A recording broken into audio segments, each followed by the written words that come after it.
Hey, we have an amazing show today. Like legit, for real, on the money, on the mark. When I write these shows, I never know exactly what's going to come out. But I do know that every once in a while, when I get done with the show, I'm just like, yeah, that hits. A lot of times I've done thousands, going on, I guess we've got to be going on 2,000 episodes, somewhere right in there. We kept track. We were counting up till like 1,500. So we could be like 1,800 maybe, 1,700 maybe, something like that. But anyways, there's a ton of episodes, and every episode basically gets written right before I deliver the episode. So I am traveling in all these different places, so on and so forth, all these different circumstances. But I love coming to you. I love connecting with you. And so I'll wake up early like I did today. Today I woke up at 4:20 a.m. So I'll wake up early and I'll take some me time, some Glenn time, and then I'll write a show. And then right after that show, I'll look at the clock and I'll go, oh my gosh, we have all kinds of time to build a full production for this show. And a lot of times we'll do that. Then there'll be other times where it's like, we need to find a place to plug in the laptop to go live. Well, today I found a place. I'm actually here in Baltimore. I am in Baltimore, Maryland, and this is actually the room that I will be speaking in just a little bit. So in this room right here, in just a little while, there will be 50 people from the Oarsman Automotive Group. Oarsman Automotive Group, they have like 30 stores, Pennsylvania, Maryland, up in this area. And they've asked me to come speak to their executive team and their general managers. And so I'm super excited for that. We'll be doing that right here. So I got in late last night, got to watch the end of that crazy Monday Night Football game, and got to get up nice and early so that I can hang out here with you. But today's episode, it's gonna be fire. So right out the gate, I'm telling you, there ain't a whole lot of production. Actually, there ain't no production other than we got a little bit of music and we got a little intro, but the production is not required for today's episode of hashtag Rise and Grind. So tag a friend. It's gonna be great. Good morning and welcome to hashtag Rise and Grind, the #1 morning show in the world filled with motivation, education, and inspiration. I am your host, Glenn Lundy, husband to 1, father to 8, and the founder of the 800% Club, the club designed to help you unlock your full potential. Each episode is filled with celebrity interviews, inspiring conversations, and the strategies you need to get ahead in your career and your life. So grab your pen and turn up the volume, because it's time to rise and grind. Hey, good morning, good morning, good morning. How are you, my friend? How are you, my friend? Dude, today is Tuesday. That's right, today is Tuesday, October 7th. I'm guessing, I'm reaching. Today is Tuesday, October 7th, 2025. And what's crazy is today is the very first and the very last time it'll ever be Tuesday, October 7th, 2025. So I want to make sure we make the absolute most, and I do mean the absolute most, of this absolutely incredible day. Coming to you live from Baltimore, Maryland, where I am getting ready to deliver a presentation. A little bit later this morning, I'll be delivering a presentation to 31 general managers of the Oarsman Automotive Group dealerships. So super excited to be here. And then a little bit later this afternoon, so I got in about midnight last night. Well, I got in a little earlier than that, got in about 11 last night. And so I will deliver a presentation later today. and then I have my 800% club training at 11 o'clock, and then I will go back to the airport and I will catch a flight to Raleigh, North Carolina. So I'll be headed out to North Carolina here in just a few hours. As a matter of fact, I think my total time in Baltimore is right at like 14 hours, which is gonna be amazing. So, but super excited to be here and super excited that you are here with me. Many of you have joined me in a 90-day unrecognizable challenge. And we are now officially in day 5 of the challenge, and we are also officially 85 days. It's always weird with that day that you're on. 85 days from the end of 2026, if you can believe it. It's crazy, right? And in just the first 5 days of this challenge, which for those of you that don't know, the challenge was for 90 days straight to add one thing into your life daily that would make you unrecognizable in 2026, or to remove one thing from your life daily. Now, the reason I'm stressing these add, remove, and the word dailies is sometimes there's some confusion. Sometimes people are like, I just want the result. Like, oh, I know what I'm gonna add to my life. I'm gonna remove procrastination. I'm gonna remove procrastination from my life. I'm just gonna remove it. I've been procrastinating for 50 years, and now I'm just gonna remove procrastination from my life. Well, hey, all power to you. I think you should remove procrastination from your life in a lot of senses. However, what is the action that you need to take daily in order to create a habit of not procrastinating?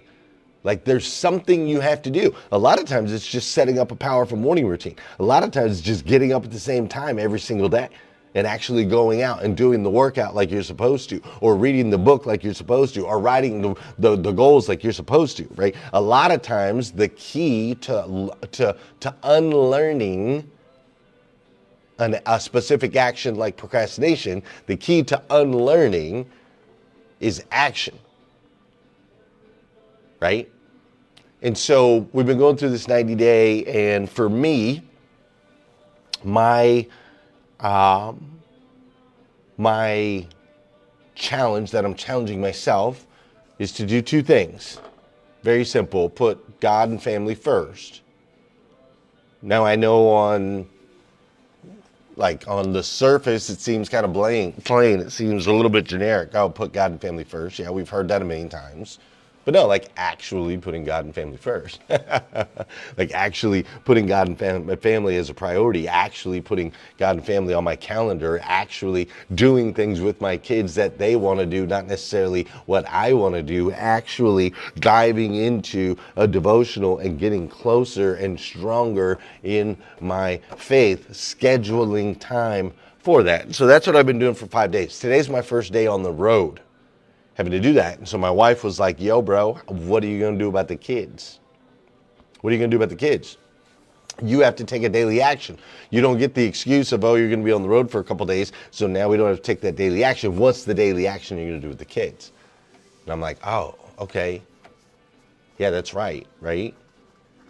That's right. I gotta rethink this. I gotta refigure. I gotta find a creative way to jump onto a FaceTime and play a board game, or jump onto a FaceTime and go into their room and have a tea party. Like, I've got to find a creative way to continue this action, because it's not going to be convenient to do this while I'm traveling, while I'm speaking, while I'm bringing home the bacon, as they say, right? While I'm out here doing all of these other things. That does not mean I get to put what I have prioritized in my life on the back burner. That doesn't mean that, oh, I'm going to do it 90% of the time, not 100% of the time. No, no, no, no, no, no, no, no, no. No, no, no, no, no. What is the action daily that will make you unrecognizable? So I'm sharing all that with you because we have launched the 90-day challenge, and also we have launched a series this week called Fall.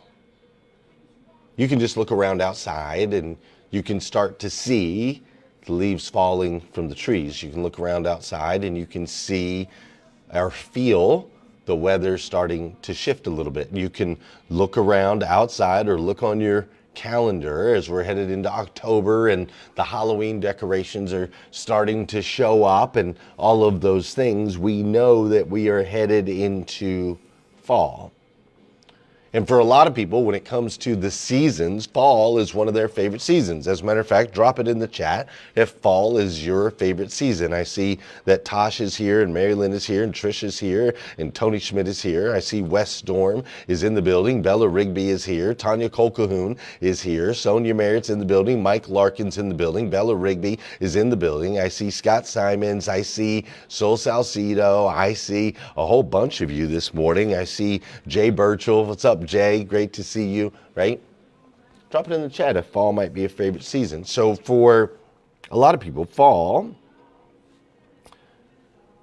is their favorite season, right? For some people it's spring, for some people it's winter, for some people it's summer, for some people it's fall. But interestingly enough, though a lot of people, what's up, Paul Brindley? Though a lot of people have fall as their favorite season, the season of football, the season of pumpkins, as Marilyn Wilkin just said, as a lot of people have fall as their favorite season. At the same time, interestingly enough, those same people, or not necessarily those same people, but a lot of the same people will avoid the falls in life at all costs. We'll look forward to fall outside, but we don't want to fall inside. And so yesterday we kicked off this series and we talked about a very poignant message that I had received recently, and the message was simple: there is no resurrection without going to the cross. And I'm not only talking spiritually, but talking about that metaphorically. You see, there is no rise without the fall. You see, Jesus' resurrection, the defining moment of the most impactful human to ever walk the face of this planet, proceeded, or was preceded by, that's the right language, was preceded by being nailed to a cross, was preceded by having to carry the cross, was preceded by being lied about and ridiculed, was preceded by just a devastating existence to the point where he said, "Oh Lord, why have you forsaken me?" And in that moment where he had broken down to his weakest possible state, that is when, death, right? Weakest possible state. That is when he rose again. So metaphorically, if you look at that metaphorically, even Jesus couldn't avoid the fall. And yet, we're trying to avoid the fall. Jesus couldn't avoid the pain. We're trying to avoid the pain. Jesus had to go through the process. We're trying to avoid the process. So check it out, man. It's interesting, man. When we hear the words, and I know I'm getting ahead of myself, but here's where we are. When we hear the word fall, you and I, hey Almir, great to see you. When you and I hear the word fall, we think failure. When you talk about it as a season, you love it. You think football. But when we look internally, not externally, we hear the word fall and we think of failure. When you hear the word fall, you think of pain, you think of loss, you think of that moment where the opportunity just gets missed. Like the Arizona Cardinals this weekend, that were up 21-6 with 5 minutes left and blew it in a spectacular way, unlike anything I've seen in the NFL. Right? But when we think fall, we think fail. When we think fall, we think loss, we think pain, we think opportunity lost. But what if, this is going to be crazy here, don't lose me here. What if the fall is not the opposite of rising? You ever think about that? What if to fall, it does not, by definition, mean the opposite of rising? What if the fall is the requirement for rising? What if the fall is not the opposite of rising? The fall is the requirement of rising. You know, I thought I would look up the definition. Let's look up the definition. I love looking up the definition of words. Definition of, let's define the definition of opposite, okay? So the definition of opposite means having a position on the other or further side of something, facing something, especially something of the same type. Second definition says diametrically different of a contrary kind. Okay, so opposite is having a position on the other or further side of something. All right, now let's look up the definition of requirement. Let's look that up. Okay, definition of requirement. So when we look up the definition of requirement, it says, it's real simple. It's crazy. Real simple definition, right? Can you see that on the screen? Real simple. A thing that is needed or wanted. That's it. My goodness, the definition of opposite was, look at the definition of opposite. Look how extreme, like intense that is. Like that's the definition of opposite. But the definition of required is needed or wanted. Something like that. Needed or wanted. So when I think about that, I think, okay, so what if the fall was something that was needed or wanted versus something that was further away from, something that we opposed that was further away from? What if the fall was something we needed and wanted? You see, it's interesting because no one gets stronger without resistance. My son and I yesterday morning at about 7 a.m., just before sunrise, we were out on the soccer field. We're out on the soccer field. I have a soccer field at my house. My son loves to play soccer. So we went out on the soccer field and we've been training every morning at the soccer field. And yesterday I was like, yo, today we're working on you kicking goals with your left foot. That's what we're working on. And he just gave me this look of disgust. Ugh. He hates the idea of kicking goals with his left foot. He's not good with his left foot. His left foot's not strong. He doesn't have control with his left foot. He doesn't feel safe. He feels uncomfortable. He doesn't like it. He's not confident. Right? He's not confident. And so he gives me this look of disgust. Ugh, I don't want to. Great, cool. I love that you don't want to. I'm glad that you don't want to. Now here's the ball. Kick it with your left foot. Right? But Dad, great. I hear you. Now kick the ball with your left foot. But Dad, every time I see him in that grit, disgust, I don't like it space, I'm like, cool. I'm doing what God called me to do with this boy, which is to make him stronger.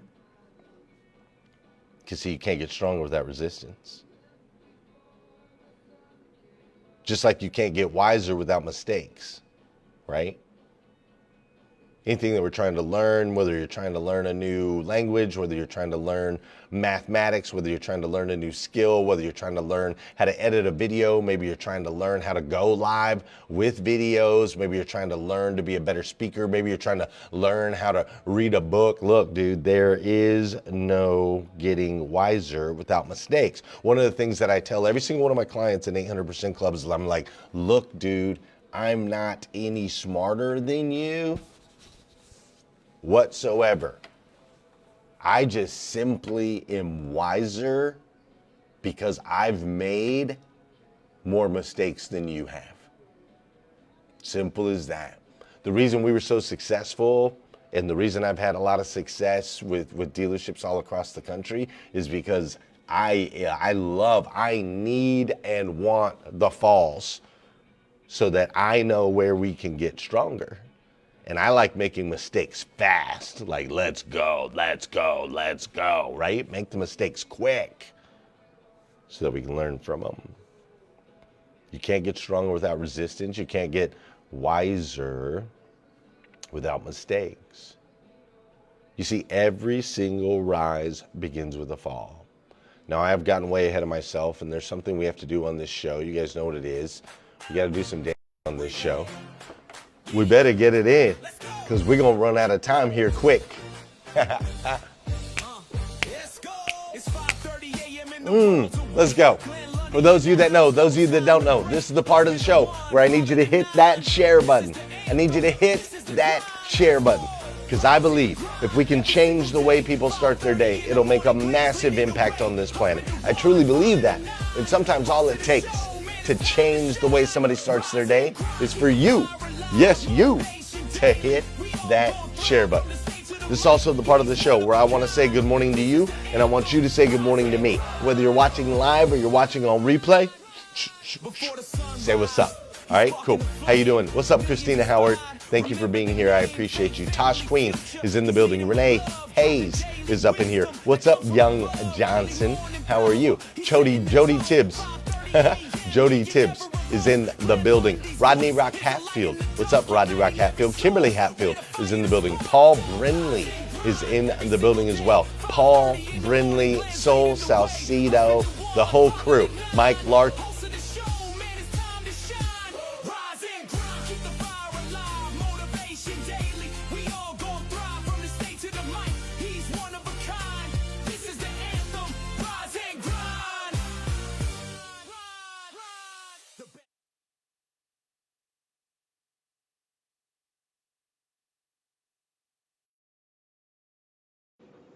Yo. Hey, sorry about that. My this microphone died. This mic died.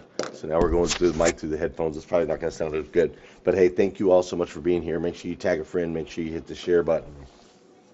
And if you haven't already, make sure you send us a quote. So we are collecting quotes for the 2026 Morning 5 Planner. Send your favorite quote or Bible verse to glennlundy.com/quotes. That's glennlundy.com/quotes. Send those over there. I would greatly appreciate it. And also, if you haven't already, you can text me the word 90 day or 90 days, all is one word, no space, to 859-208-2351. You can join our 90-day challenge. All right. Years ago, I got my helicopter pilot's license. Now, for a long time prior to that, I used to just kind of dream about flying helicopters. I always thought helicopters were the coolest thing on planet Earth, and I used to sit upstairs in my house. My wife and them would be downstairs, and I had 2 shoe boxes that I had created as little pedals that I could practice with, and I use a golf club because there's something called a cyclic. When you fly a helicopter, you use a cyclic, and so I had a golf club as my cyclic, and I had shoe boxes, and I literally would just pretend to fly helicopters, right? Learning from like YouTube videos and things like that. And I would just pretend. And then at some point it was like, why am I pretending? I need to go actually do this. So I went and I hired Officer Dawn, Officer Dawn is the weather helicopter pilot in Lexington, Kentucky. So I hired Officer Dawn to be my trainer. and him and I started learning to fly a helicopter. Now, after I got a few weeks into my training, Officer Don pulls us up, and we flew up to, I believe we flew up to 5,000 feet. Is that right? Yeah, about a mile up. We flew 5,000 feet. And while we were up in the air, 5,000 feet above the ground, with the doors off of the helicopter, by the way, while we were up 5,000 feet in the air with the doors off the helicopter, Officer Don reached up, and there's a little chain that you can pull that turns off the engine in your helicopter. And he reached up and he pulled the chain. And when he reached up and pulled the chain, he said, "You cannot get a pilot's license until you learn how to rise through the fall."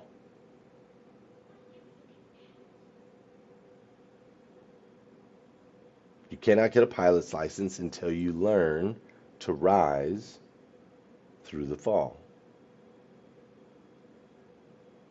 And so through the stalling of the helicopter, by turning off the engine, he put us in a position where it was now life or death, that I personally had to figure out how to use the forces of nature, our actual falling, the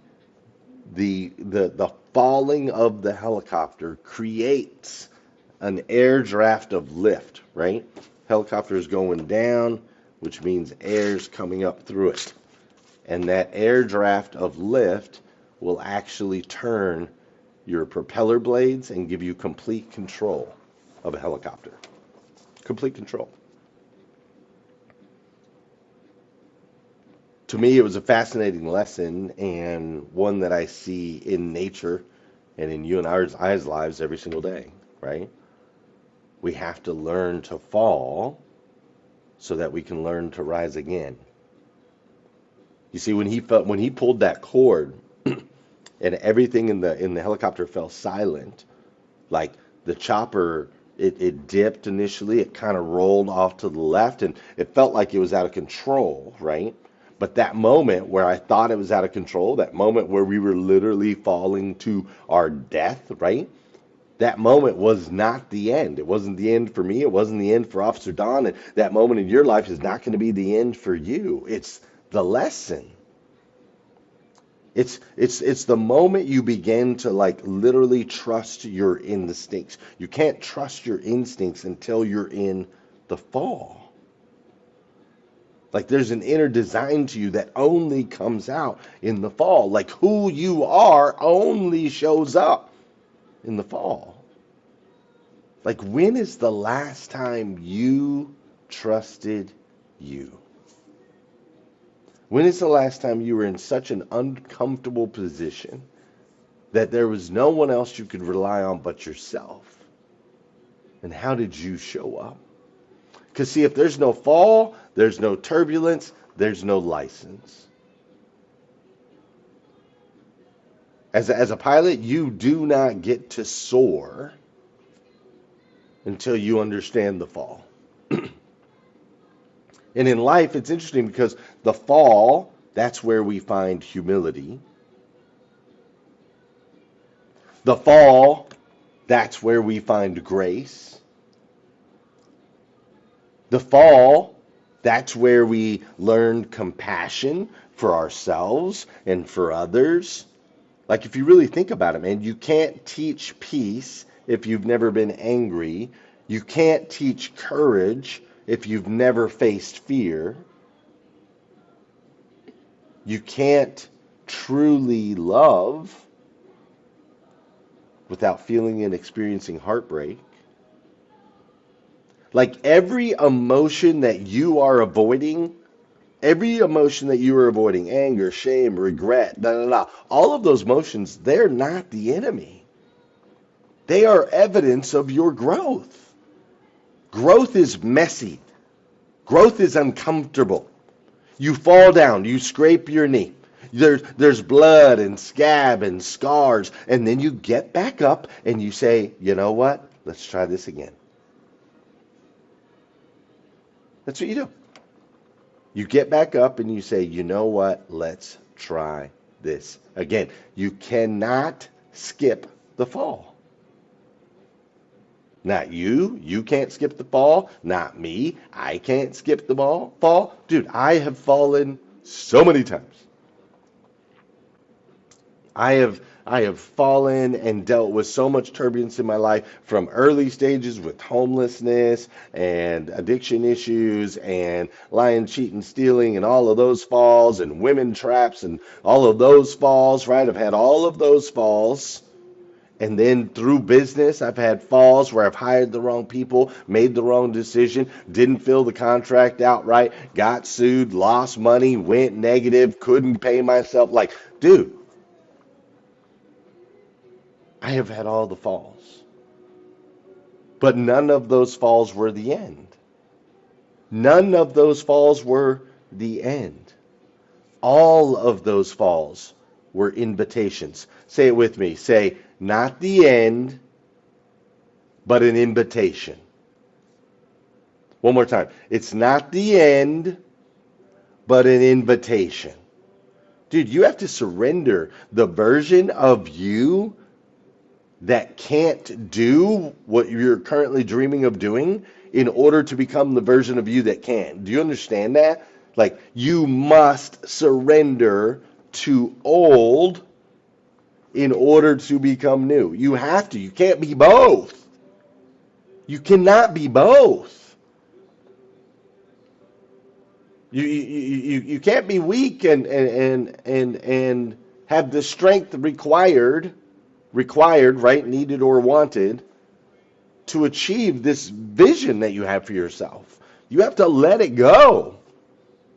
And the only way to do that, dude, the only way is you have to go blindly into the shame, the anger, the frustration, the embarrassment. You have to go, like, you have to allow what you feel like is going to be the end to actually be the invitation. And listen, maybe some of you are in the fall right now, right? Maybe some of you are scared right now. Maybe some of you are angry right now. Maybe some of you are exhausted right now because you've been pretending that everything's okay when in actuality it's not. And if that's you, I just want you to know, like, bro, you're not broken. You're just becoming new. Leaves have to fall in order for the trees to become new. Seeds have to get buried underground. They have to get buried underground. When they think it's the end, it's actually the invitation to something so much more. You, my friend, have to fall. So don't resist. Instead, learn. Like, allow the fall to refine you. Your resurrection is coming. Your time, your season. It's just not yet. It's just not yet. And that's okay. Because it's all by design. From fall to summer, from fall to winter, to spring, to summer, it's all by design. You have to have faith. Because the truth is, you are a child of God, the God of the universe, the God that made everything. And that God made you to be the absolute best version of yourself you can possibly be. Not an average version, not a little bit above average or even a little bit below, but the absolute best. And you have to have faith that this season that you are in, you have to have faith that if you allow it to mold you and shape you, that if you allow this season you're in where it feels like the engine has been turned off and you're sputtering and shaking and rolling and dropping to your demise, you have to know and understand that the fall always comes before the rise. Always. It is a requirement for the rise. What you are going through is a requirement in order for you to become the absolute best version of yourself that you can possibly be. So listen, I love you, friend. I'm not saying this stuff's fun. I'm saying embrace it. Trust yourself. Dig into your instincts. You are more than a PowerPoint. You are more than your calendar. You are more than your job. You are more than a title. You are more than a role. You are divine in nature and expansive. Divine and expansive. But the only way to break out of these boxes, the only way to truly rise is to understand and have faith in the fall. Ladies and gentlemen, that's today's episode of #RiseAndGrind. I hope you enjoyed it. I know I sure did. I'm jacked up. I'm feeling it. I'm feeling it. These guys right here that are getting ready to they're about to get some Glenergy. We're going to hit them with some Glenergy this morning. These dudes are about to get lit up. I don't think they're ready. They're not ready. I don't think they're ready. But we're about to light them up. Thanks for joining me today. If you haven't already, make sure you share this out. And I'll see you tomorrow, 5:30 a.m. We'll do it all over again right here on #RiseAndGrind. Have a great day. See you. Peace.